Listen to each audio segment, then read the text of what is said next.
Bonjour à tous. J'imagine que si tu es ici, c'est que tu es complètement paumé et que tu te demandes comment on peint à la gouache. Alors sache qu'il n'y a pas si longtemps que ça, j'étais exactement dans la même situation. Je cherchais des vidéos désespérément sur internet pour avoir quelques conseils pour comment peindre avec ce médium de merde. Et je me suis dit, tu trouves rien, c'est à toi de créer cette vidéo finalement.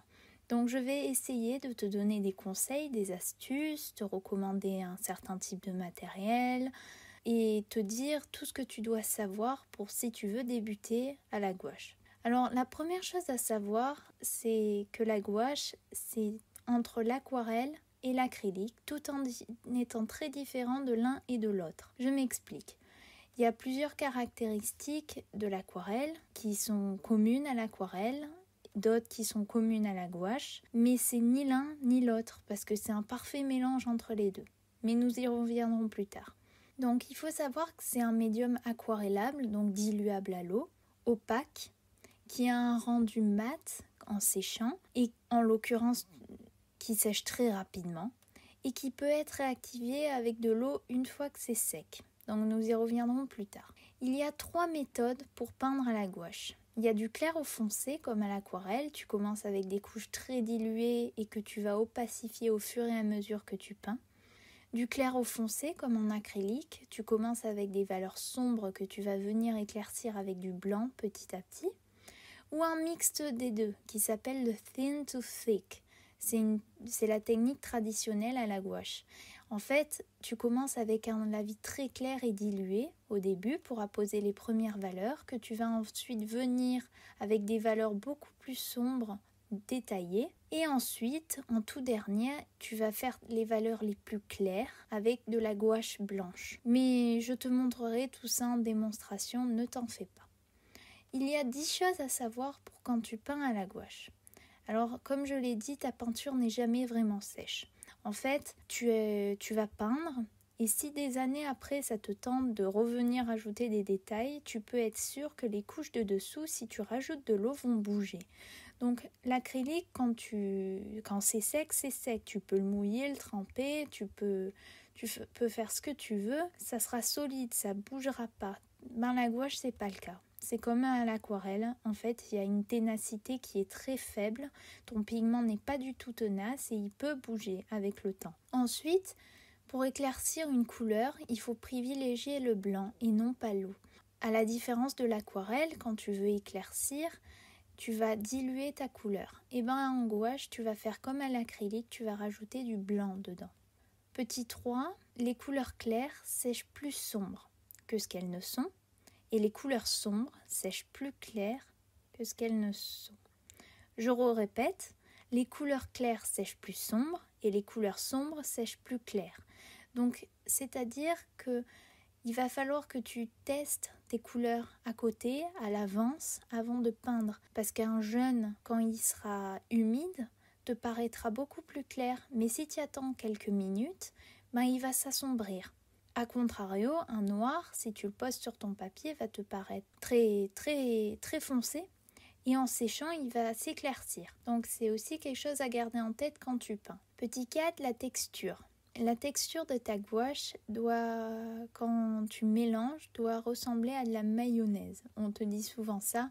En fait, ça doit être très liquide, pas du tout visqueux, pas du tout accrocher ton pinceau. Il faut que ce soit liquide sans avoir trop d'eau. En fait, il faut pas que ce soit aqueux. D'où la texture mayonnaise qu'on dit. Moi, j'appelle plus ça de la mayonnaise liquide bien touillée, mais c'est la texture mayonnaise. Donc, c'est la texture idéale pour quand tu dois appliquer ta gouache sur le papier. Petit 5, utilise de la peinture fraîche parce que c'est plus facile pour obtenir cette texture. Et de plus, quand tu laisses sécher ta gouache, en fait, elle va se craqueler, elle va faire des petites crottes en fait si tu veux. Et pour la réactiver, il va falloir beaucoup d'eau. Et donc, elle va perdre de son opacité si tu rajoutes trop d'eau. Et du coup, c'est plus de la gouache, c'est de l'aquarelle que tu vas faire. Donc il faut utiliser de la peinture fraîche de préférence. Petit 6, comme je te l'ai dit, la peinture craque quand elle sèche en général. Et ça arrive quand tu en mets trop. Alors ça dépend des marques. Donc il faut que tu fasses attention à pas mettre trop de peinture, ne pas superposer trop tes couches, parce qu'au bout d'un moment, ta peinture va se saturer. Et en fait, ça risque de craquer, de faire des fissures dans ta peinture. Si je trouve des exemples, je te montrerai, mais fais-moi confiance, c'est pas agréable quand tu vois ta peinture se craqueler. Petit 7, prépare beaucoup de mélanges pour les grands aplats, parce que la gouache, quand tu commences à peindre avec, tu vas en passer de la peinture. Et si tu t'embêtes à faire un petit mélange et tout ça, et que tu as une énorme zone à remplir, tu peux être sûr que tu vas être tenté de rajouter de l'eau pour faire durer le mélange. Et après, ça va ressembler plus à de l'aquarelle qu'à de la gouache. Donc il faut que tu prépares beaucoup pour faire tes mélanges. Petit 8, utilise une palette limitée de préférence. Car sinon, si tu utilises trop de couleurs et que tu les mélanges toutes entre elles, ça va te faire des couleurs boueuses, des gris, des couleurs très ternes, qui vont être très boueuses en fait. Très désaturées et ça va pas mettre en valeur ta peinture. Donc utilise plutôt une palette limitée, du noir, du blanc, les couleurs primaires et c'est toi-même qui fais tes mélanges.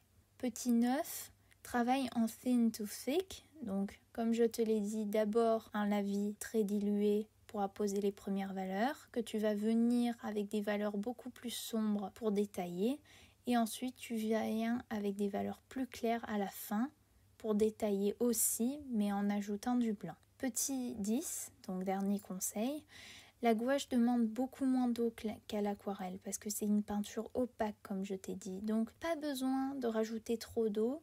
Juste l'eau que tu vas rajouter, ça va être pour obtenir cette texture mayonnaise dont je t'ai parlé. Voilà, donc ça c'est les 10 conseils que je pourrais te donner si tu veux commencer à la gouache. Ensuite, parlons du matériel. Donc d'abord le papier, c'est primordial parce que tous les papiers à grains lisses avec un minimum d'épaisseur, 180 grammes mètre carré minimum, ça passe. Mieux vaut quand même du 300 grammes, mais il faut que tu fuis tout ce qui est papier poreux, donc avec du grain et notamment les grains fins pour l'aquarelle parce que ça risque d'absorber le liant de ta peinture et de te faire des résultats peu concluants.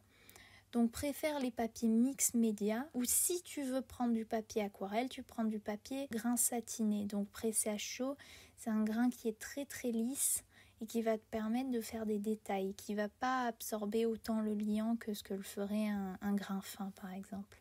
En plus, l'avantage que de la gouache, c'est que c'est une peinture opaque, donc tu vas pouvoir t'amuser à peindre sur des papiers marrons, des papiers colorés, des papiers noirs notamment, parce que le blanc que tu vas rajouter dans ta peinture va permettre d'opacifier tes couleurs et de les faire superposer à différents papiers. Voilà, donc ça c'est le papier. Pour les pinceaux, donc là pour une fois je vais te conseiller de prendre les pinceaux scolaires. Donc tout ce qui est pinceau synthétique, c'est excellent pour la gouache parce que les poils sont très rigides.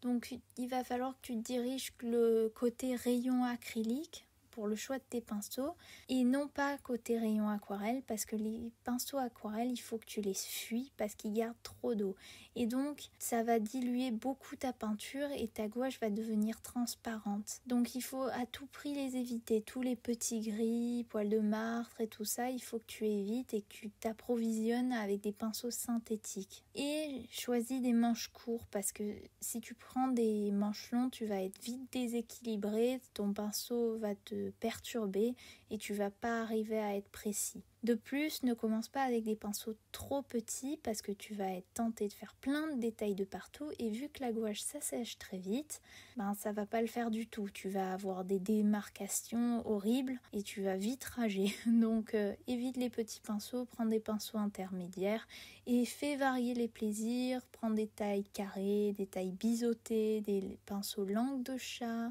des pinceaux ronds, tu peux tester tout ce que tu veux. Pour la peinture, moi personnellement, pour mon cas personnel, j'ai commencé avec de la gouache primaire, 2,10 € le petit coffret, il y avait 5 tubes, le franc-bourgeois, j'ai commencé avec ça, j'ai eu des résultats très concluants pour ce que c'était et c'est là que je me suis dit ouais, ça me plaît, la gouache, j'ai envie de continuer.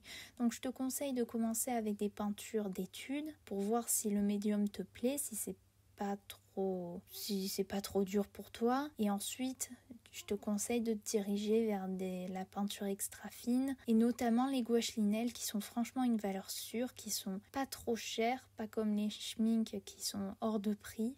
Que c'est 10 € le tube, c'est vraiment hors de prix. Là, un tube de gouache Linel, tu peux en avoir pour 4 €. Ça reste quand même très cher, mais c'est beaucoup moins cher que 10 €. Tu te prends juste du blanc, du noir, des couleurs primaires dans leur version chaude et dans leur version froide. Alors, d'ailleurs, précision pour le blanc. Tu vas en passer, donc choisis plutôt 2 ou 3 tubes, voire prends un grand tube de 60 ml parce que c'est une des couleurs qui va passer le plus vite. De plus, prends du PY6, donc du blanc de titane, et pas du blanc de zinc ou du blanc de Chine, qui sont des blancs faits pour les mélanges et non pas pour être couvrants. Le blanc de titane, lui, il va non seulement te servir pour tes mélanges, mais non seulement être couvrant. Et tu vas pouvoir faire tes superpositions plus simplement, plus facilement sur tes valeurs plus sombres. Donc je répète, c'est bien du PY6, j'ai bien vérifié hier, j'avais peur de me tromper, blanc de titane. Et pour le noir, fais attention, parce que le noir, il va venir affadir tes couleurs, il va les rendre plates, ternes, et à terme, il faudrait que tu privilégies plutôt un grid paint qui est un bleu très froid. Fais attention qu'il n'y ait pas de PBK7, PBK6 dedans, parce que c'est du noir le PBK, parce que Pigment Black 6, Pigment Black 7, et donc si tu as du noir dedans, ça rime un peu à rien. Donc fais attention à ce qu'il n'y en ait pas, et ton grid paint va venir foncer tes couleurs sans les rendre plates et ternes comme je te l'ai dit. Voilà, donc le noir à utiliser avec modération, mais si tu as besoin de détails très précis, il peut être quand même utile. Et ensuite, une couleur primaire en version chaude et en version froide. Si tu ne sais pas faire la différence, il existe de très bonnes vidéos sur internet qui t'expliquent la différence entre les couleurs chaudes, les couleurs froides, un bleu froid, un bleu chaud. Je te laisse chercher et je te ferai une vidéo à l'occasion, mais j'ai déjà une bonne liste de vidéos à faire, donc c'est pas la priorité.